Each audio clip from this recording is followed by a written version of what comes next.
Mga kapatid, sa pananampalatayang Islam at sa aming mga kababayan na hindi pa po Muslim, ating pag-uusapan kung ano nga ba ang pamamaraan o ang tunay na pagmamahal kay Jesus. Hindi natin makakamit ang paraiso kung hindi natin mamahalin si Jesus. Pero yung pagmamahal na ito, mga kapatid at mga kababayan, ay naayon sa kagustuhan ng ating nag-iisang Diyos na lumikha sa atin. So ano nga ba ang tunay na pagmamahal kay Jesus? Ang ginagawa ng mga kababayan natin, mga hindi pa Muslim, sinamba nila si Jesus, ginawa siyang anak ng Diyos, sinabi na siya ay Diyos na nagkatawang tao, siya ay namatay at muling nabuhay, ginawan siya ng rebulto, at marami pang iba na mga ritual na ginagawa nila para kay Jesus. So ang tanong dito, mga kapatid, mga kababayan, ito bang mga gawain na ito ay tanda na mahal mo si Jesus? So ating alamin kung ano ba ang kanyang dalang aral at ano ba ang kanyang ipinag-utos sa mga tao sa panahon niya. Hindi ba't si Jesus ay mayroon siyang mga disipulo, mayroon siyang mga apostoles, mayroon siyang mga tagasunod, mayroong mga tao sa panahon niya? Siya ba ay nag-utos sa mga tao noon na siya ay sambahin, na siya ay dakilain, na kagaya ng pagdakila sa nag-iisang Diyos? Siya ba ay nagsabi na sambahin niyo ako? Siya ba ay nag-utos na gawan niyo ako ng rebulto? Ano nga ba ang sinabi ni Jesus sa time niya? Ang Allah subhanahu wa ta'ala ay binanggit niya sa Quran. Ang Quran, mga kapatid, mga kababayan, ay ang huling kapahayagan na ibinaba ng nag-iisang Diyos, ang Allah subhanahu wa ta'ala, sa huling sugo at propeta na si Muhammad. At naikukwento dito sa Quran ang ginawa ni Jesus at kung sino talaga siya at ano ba ang kanyang ipinag-utos sa mga tao noon. Ang sabi ng Allah subhanahu wa ta'ala, wa musaddiqan lima bayna yadayya minat tawrat, at naparito ako, sabi ni Jesus, upang magpatutuo sa una-unang kapahayagan sa akin, at ito yung Taurah na ibinaba kay Moses. وَلِأُحِلَّ لَكُمْ بَعْضَ الَّذِي حُرِّمَ عَلَيْكُمْ, at upang pahintulot sa inyo, sa kapahintulutan ng Allah, yung mga bagay na ipinagbawal sa inyo. وَجِئْتُكُمْ بِآيَةٍ مِّن رَبِّكُمْ فَاتَّقُوا اللَّهَ وَأَطِيعُونِ. Ang sabi ni Jesus, naparito ako ngayon na may dala-dalang mga katibayan mula sa inyong Panginoon. Naparito ako, sabi ni Jesus, na may dala-dalang katibayan mula sa inyong Panginoon. Fattaqullaha wa ati'un. At katakutan ninyo ang Allah at sundin ninyo ako. So dito sabi ni Jesus, matakot kayo sa Allah. Ang utos niya, matakot kayo sa Allah. Wa ati'un, at sundin niyo ako. Kung ano ang pinag-utos ng isang propeta o ng pinuno o sino man, yun ang tunay na pagmamahal kapag sinunod mo ang kanyang utos at kung ano ang kanyang aral. So ang sabi ni Jesus, fattaqullah wa ati'un, matakot kayo sa Allah at sundin niyo ako. So wala siyang sinabing sambahin. Kung mahal mo si Jesus, ay hindi ka sasamba sa Kanya. Hindi ang tunay na pagmamahal ay gawin siyang Diyos o anak ng Diyos. Pagkatapos dito, anong sabi niya sa mga tao? Inna Allah Rabbi wa Rabbukum fa'budu. Hada siratun mustaqim. Ang sabi niya sa mga tao noon sa time niya, pagkatapos yung sabihin na matakot kayo sa Allah at sundin niyo ako, pagkatapos isinunod niya ang utos niya sa mga tao, Inna Allah Rabbi, katotohanan na ang Allah ang aking Panginoon. Ang sabi ni Jesus, ang aking Panginoon ay ang Allah. Wa Rabbukum, at inyong Panginoon, fa'budu, At sabi niya, sambahin ninyo ang Allah. Kaya kung tunay na ikaw ay nagmamahal kay Jesus, maniniwala ka sa sinabi niya. Susundin mo ang utos niya. Pero kung hindi mo talaga siya mahal, sasambahin mo siya. Pero hindi yan ang tunay na pagmamahal kay Jesus ay ang sambahin mo siya. Dahil ang sabi niya, fa'budu, sambahin ninyo ang Allah. Pagkatapos sabi niya, hada siratum mustaqim. Dahil yan ang daan tungo sa matuwid na landas. Yan ang daan tungo sa paraiso. So ang daan tungo sa paraiso, mga kapatid, mga kababayan, na mga hindi pa po Muslim, kung gusto mong maparaiso at kung tunay na mahal mo si Jesus, hindi mo siya sasambahin. Hindi mo siya ilalagay sa isang katangian na hindi niya ipinag-utos. Ang sabi niya, sambahin mo ang Allah. Kaya dapat sundin natin si Jesus.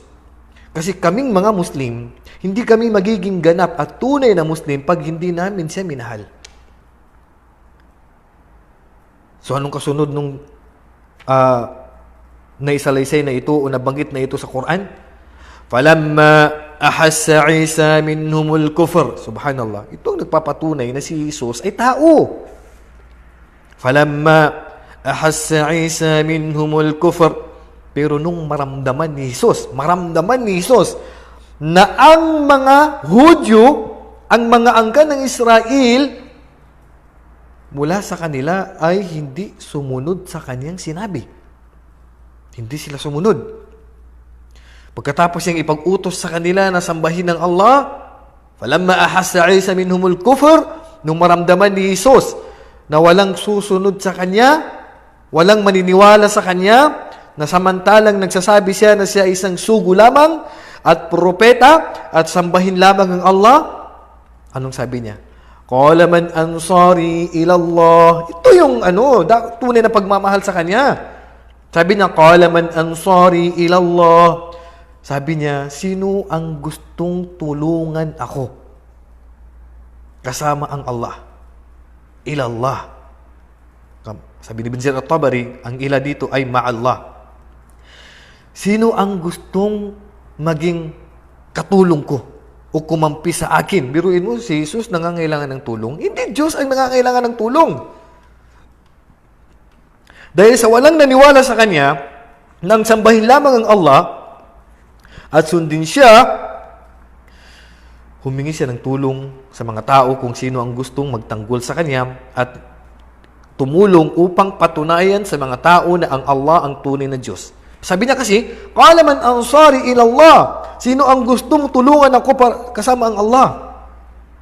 Qala al-hawariyun. Tingnan nyo ang kanyang mga disipulo ay sumagot. Tingnan nga natin kung talagang sinabi ba nila na sambahin si Jesus? Nahnu ansarullah. Kami ang kakampi ng Allah.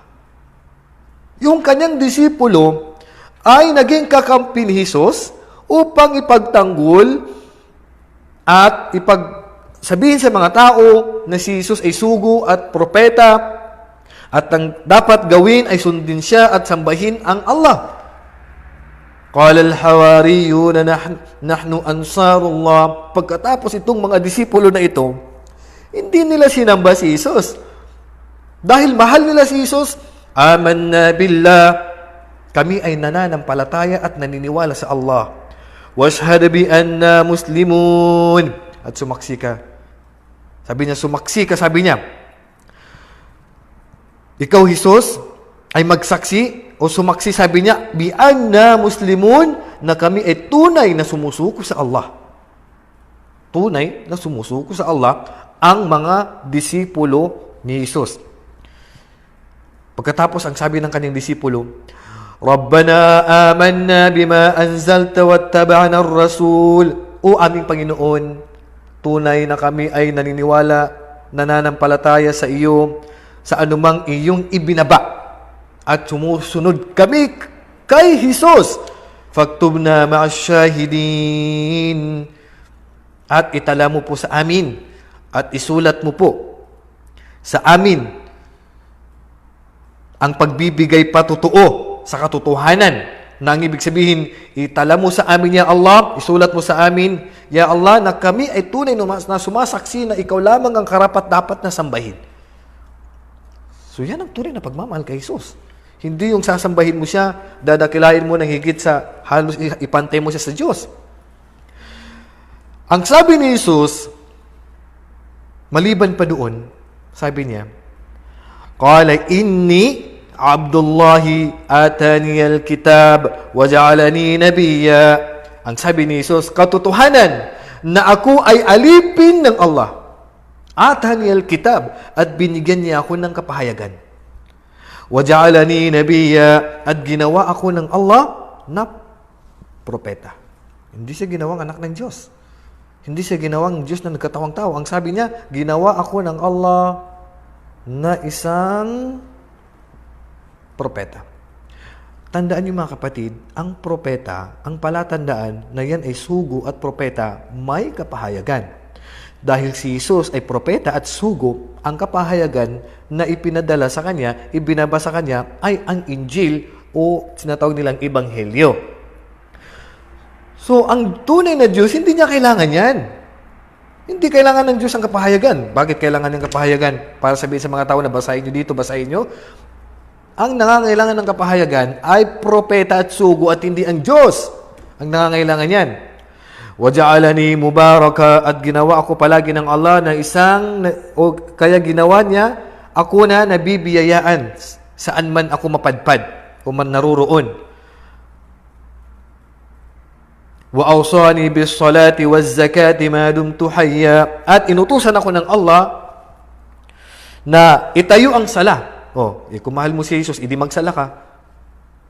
Waz zaka, at magbigay ng kawanggawa, ng obligadong kawanggawa, ma dumtu hayya, hanggat ako ay buhay, sabi ni Jesus. Kaya kung tunay na mahal mo si Jesus, sundin mo siya. Huwag sambahin. Sabi nga ng Allah, la yastankifal masihu ay yakuna abadan lillah.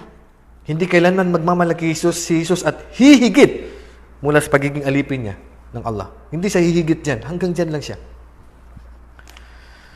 At sabi pa ni Jesus sa time niya, وَإِذْ قَالَ عِيسَى بْنَ مَرْيَمْ يَا بَنِي إِسْرَائِيلَ. Ito ang sabi niya sa mga tao noon. Ito ang utos niya. Kaya kung mahal mo siya, susundin mo itong mga sinabi niya. Ya Bani Israel, o kayong angkan ng mga Israel, o kayong mga Hudyo, Inni Rasulullahi ilaykum, katotohanan na ako ay sugo ng Allah sa inyo. Musaddiqan lima bayna yadayya minat Taurah, at upang magpatutuo sa ibinaba sa inyo na kapahayagan na Taurah kay Moses, wa mubashiran bi rasuli ya'ti min ba'di ismuhu Ahmad, at upang ibalita para sa inyo na may darating na sugo pagkatapos ko na ang kanyang pangalan ay Ahmad, kung baga siya ay kapuri-puri, at siya si Muhammad. Subhanallah. Si Jesus, sinabi na niya na may susunod sa kanya. Kaya kung tunay kapatid, tunay kababayan na mahal mo si Jesus, susundin mo ang kanyang sinabi na may sugo at huling propeta na susunod sa kanya, na ito na po yung si Muhammad, at ang kapahayagan na ibinaba kay Muhammad ay ang Quran. Yun ang tunay na pagmamahal sa kanya. Yung pagsamba mo na yan sa kanya, hindi yan tunay na pagmamahal. Yan ay pagmamalabis. Hindi ka maililigtas niyan. Kaya nga sabi ng Allah kay Propeta Muhammad, Qul in kuntum tuhibbuna Allah, fattabi'uni, yuhibbukumullahu wa yaghfir lakum dunubakum. Yun, ganito ang pagmamahal. Sabihin mo, Muhammad, kung tunay na ako ay mahal ng mga tao na yan, fattabi'uni, sundin niyo ako. Yun din ang dapat kay Jesus. Kung tunay na mahal ninyo ang Diyos, sundin ninyo si Jesus. Mamahalin kayo ng Allah. At sa araw ng paghukom, mga kapatid, mga kababayan, yung pagsamba mo na yan kay Jesus, itatanggi niya yan. Alam niyo ba, si Jesus ay babalik siya sa mundo at itatanggi niya na siya ay Diyos? At hindi niya sasabihin na ako ay Panginoon? Babalik siya sa mundo bilang tagasunod na ni Muhammad at hindi bilang propeta na, kundi tagasunod na siya ni Muhammad. bilang isang ordinaryong tao at patutunayan niya sa mga tao na sumamba sa kanya na hindi talaga si Diyos. Hindi lang yun. Pagdating sa araw ng paghukom, tatanungin siya ng Allah para sigurado na wala na kayong masabi na kayong mga sumasamba sa Kanya. Kaya mga kapatid, mga kababayan, hanggat buhay pa tayo, may pag-asa pa tayong magbago at magbalik loob sa Panginoon natin dahil isa lang ang kasalanan na hindi mapapatawad ng Allah. Ang sambahin mo si Jesus. Sambahin mo ang maliban sa Allah. Sa araw ng paghukom, yung mga nagmalabis sa pagmamahal kay Jesus at inilagay siya sa kalalagyan na hindi dapat para sa Kanya, yung kinilala siya na Diyos, tatanungin siya ng Allah. وَإِذْ قَالَ اللَّهُ يَا عِيسَى Tingnan nyo kung talagang ililigtas ka ni Jesus, ganito ang kanyang isasagot.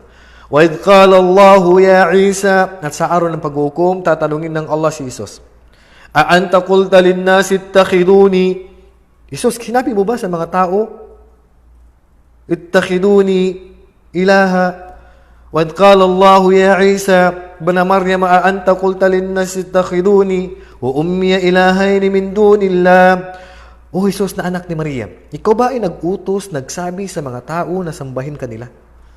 Ikaw ba nagsabi, Jesus? Subhanallah. Tatanungin si Jesus at ito ay kapahayagan na binanggit sa Quran na hindi pa nangyari. Dahil ang tunay na nakakaalam sa kinabukasan, sa darating na panahon na hindi pa nangyayari, ang Allah lamang. Sasagot si Jesus. Sa mga sumamba sa Kanya, pakinggan niyo ang Kanyang sagot. Subhanaka ma yakunu li an naqula ma laysa li bihi haqq. Ma laysa li bihi haqq. Sumaiyo ang kaluwalhatian niya, Allah. Hindi ko pwedeng sabihin sa mga tao, wala akong karapatan na sabihin. In kuntu qultuhu faqad alimta, ta'lamu ma fi nafsi wa la a'lamu ma fi nafsik. Alam mo ya Allah ang nasa aking sarili at hindi ko alam ang nasa sayo. Kaya kung tunay na ikaw ay nagmamahal kay Jesus, sundin mo siya. Sambahin mo ang Diyos na sinamba niya. Mahalin mo si Jesus bilang sugat propeta, huwag mo siyang sambahin, huwag mo siyang gawa ng rebulto dahil wala sa kanyang mga disipulo o apostolis ang sumamba sa kanya dahil alam nila si Jesus at mahal nila si Jesus, kaya sinunod nila si Jesus, pinagtanggol nila si Jesus dahil alam nila na siya ay sugo at propeta at hindi nila sinamba dahil hindi niya yan ipinag-utos sa mga tao noon.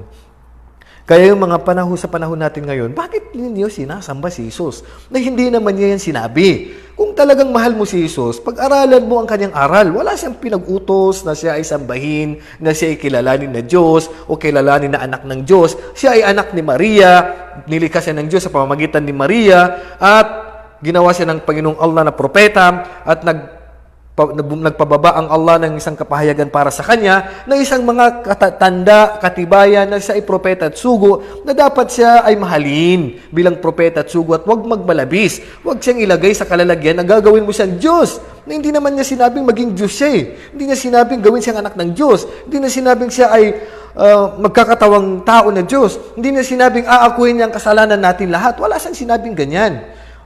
Hindi ang tunay na pagmamahal kay Jesus. Ang tunay na nagmamahal kay Jesus ay katulad naming mga Muslim. Kung ikaw ay tunay na nagmamahal kay Jesus, magiging Muslim ka at susundin mo siya at mamahalin at ilalagay siya sa kanyang dapat na paglagyan bilang sugo at propeta lamang. Huwag tayong magmalabis. Dahil hindi kailanman mapapatawad ng Allah ang nagmalabis kay Jesus.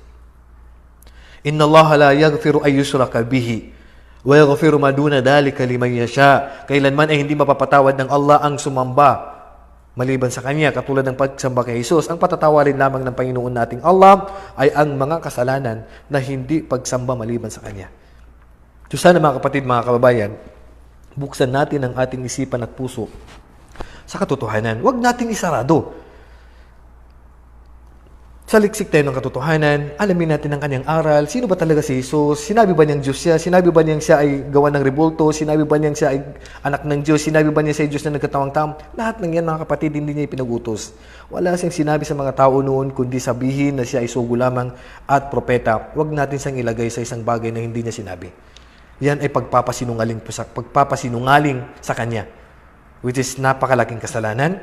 Sabi nga ng propeta sallallahu alaihi wasallam, la tatruni kama atratin nasara Isa ibn Maryam. Huwag kayong magmalabis, sabi ng propeta sa akin, katulad ng pagmamalabis ng mga non-Muslim kay Jesus at ginawa siyang anak ng Diyos o ginawa siyang Diyos na nagkatawang tao. Subhanallah. Walang pag-aari si Jesus sa mundo.